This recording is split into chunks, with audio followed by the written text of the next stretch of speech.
a strong smell of gas. It seems to be coming from the abandoned building. Good evening, Finley. How are you? Oh, good evening, Doctor. So. And you? It smells of gas here. You might say, Doctor, without wanting to speak ill of the force, I have to wonder if the police are up to something. What do you mean? Well, I was outside yesterday evening when the light went out at my place, and a gas smell came from the abandoned building across from my place. And a minute later, the police arrived and were snooping all around like it was them who hid the gas before arriving. Have things sorted themselves out with your strange tenant? Don't talk about it, Doctor. That man is truly bizarre. He goes to the most sordid locations once night falls. 3 days ago, my wife told me she saw him come in with blood-stained clothes and a fearsome look. Interesting. What does he look like, and how old is he? Oh, he's my age, give or take, so the other side of 50. He's always dressed in a striking manner, with an American hat. He's big, close to 5'11", I'd say. He has a strange voice, not just his accent, see, his voice. Very well. Goodbye for now, Finley. Goodbye, Doctor. Now then, let's go to the police station.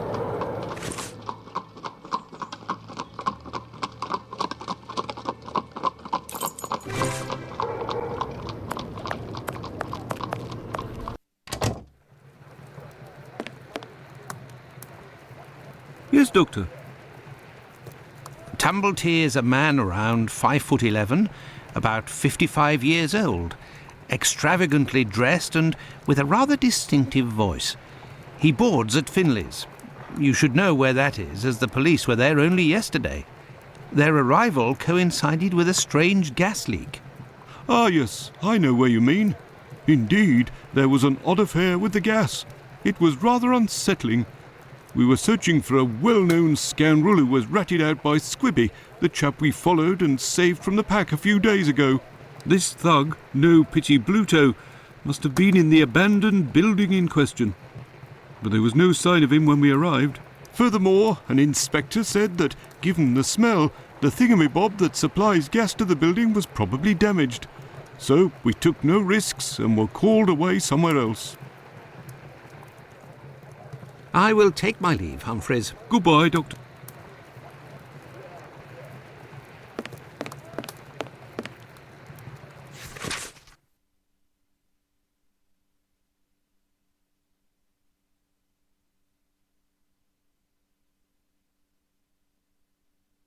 An old report on arrests that took place a few years earlier. Here are the ripped statements. I can piece them together again.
There, all done.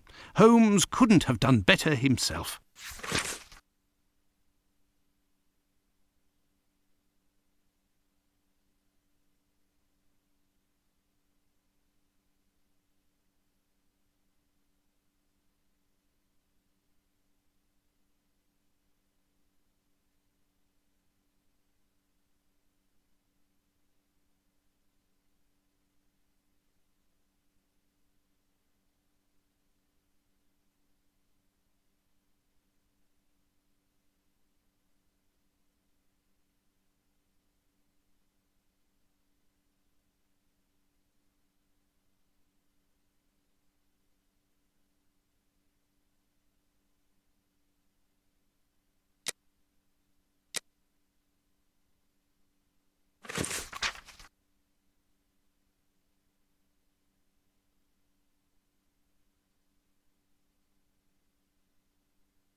Yes, Doctor. I will take my leave, Humphreys. Goodbye, Doctor.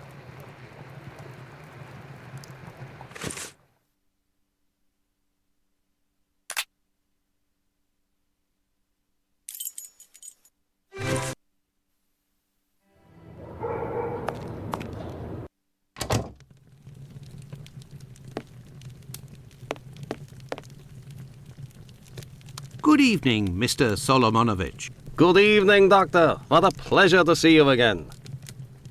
Have you finished converting the harnesses? Yes, just now. I got a little behind because of all the commotion. Commotion? Don't you start. 3 days ago, the very afternoon that you passed by, there was a chase throughout the neighborhood. Hundreds of people were chasing one man, claiming he was responsible for the murders these last few days. Schmonz! It was awful. I hope those maniacs didn't catch him. Better the police should. Tell me, did John Pizer turn himself in to the police? Things unfolded as they should. Look in the newspaper, the Daily News from today. Farewell, Isaac. Goodbye, Doctor.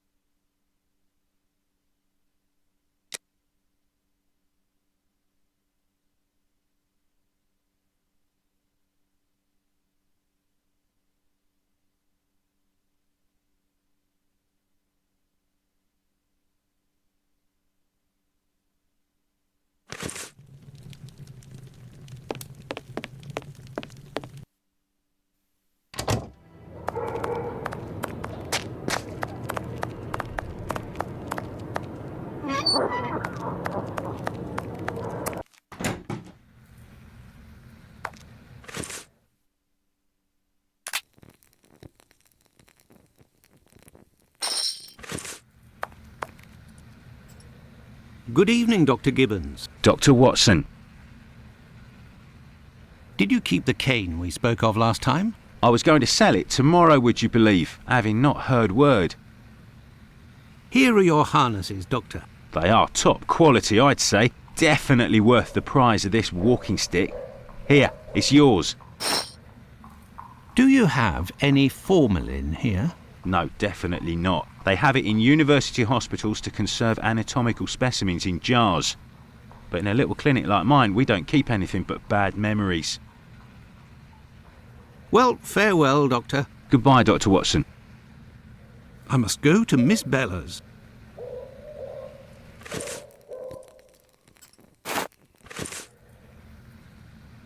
Yes, Doctor? Could you tell me what type of pill this is? Yes, we have those here. It's not really a medication. We give them to patients with chronic respiratory conditions like tuberculosis. Did you have a patient by the name of Annie Chapman, the woman killed 3 days ago? Indeed. She came in the morning of her death. Poor woman. Did you give her these pills? Yes, now that I think of it. She actually came in twice. The first time I gave her an almost empty container without making her pay.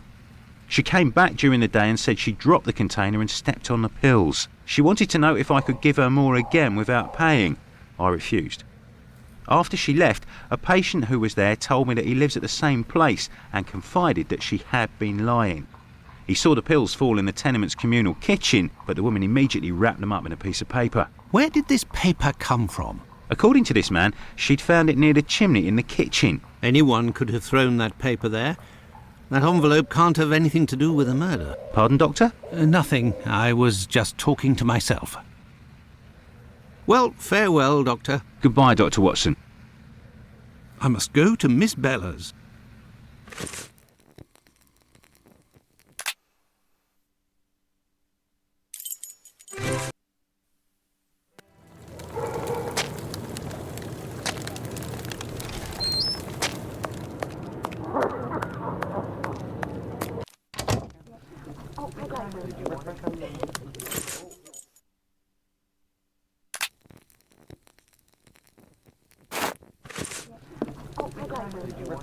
Good evening, ma'am. Your door was open. Isn't that a little dangerous? Hello, Doctor. Don't worry if the looks of anyone who enters doesn't please me. Me and my pistol know how to convince them to leave. I found the cane that was stolen from your client. Here it is. Doctor, you are a real saint, I can see that. I'll finally be able to present my bill to this damned painter. If by chance you see him, tell him that a little surprise awaits him here. You told me you would give me some information on this Dr. Tumblety. Agreed. He's a Canadian or an American. He parades from time to time through the neighbourhood in a 50-guinea suit and acts like a doctor. But for business, he isn't worth it. This damn Yankee hates women. The few times that he was approached by the girls, he spit on them, all the while hurling insults. It would seem that he was hunting for the bad boys. He's looking for trouble, that animal. Does he frequent any pub in particular? Aye, the Wasp's Nest on Burner Street, I think. A seedy spot even by our standards. Do you happen to know Annie Chapman, the poor woman who was killed 3 days ago? Dark Annie? Like all the drifters in the area, I've seen her once or twice. With respect to the dead, Annie really was the bottom of the barrel. What do you mean? Well, in our profession, the pretty young ones go out when night has barely fallen and don't have a problem finding takers. But poor girls like Annie or Polly Nichols, who aren't as tender and are often sick, sometimes trudge around for a whole night in the cold and the rain before landing a client. And that doesn't help their appearances either. They don't have much choice about paying for a bed for a few hours, a glass of gin or a hot meal. How terribly sad. That's the price of survival in Whitechapel, my angel. One of my girls knew Annie for some time. They bought some jewellery on the black market, I think. Jewellery? How could Annie Chapman have possibly afforded jewellery? Luxuries for a woman are always relative to her condition, Doctor. As a matter of fact, it was real cheap junk. Annie got 3 assorted brass rings, I think. It's been said I have a memory for jewellery. How is Lucy keeping? She's doing well, Doctor, but believe me, it won't last. Rare are the girls who can build a future in our profession. Very well, I shall let you get back to work, Ma. See you soon, my love.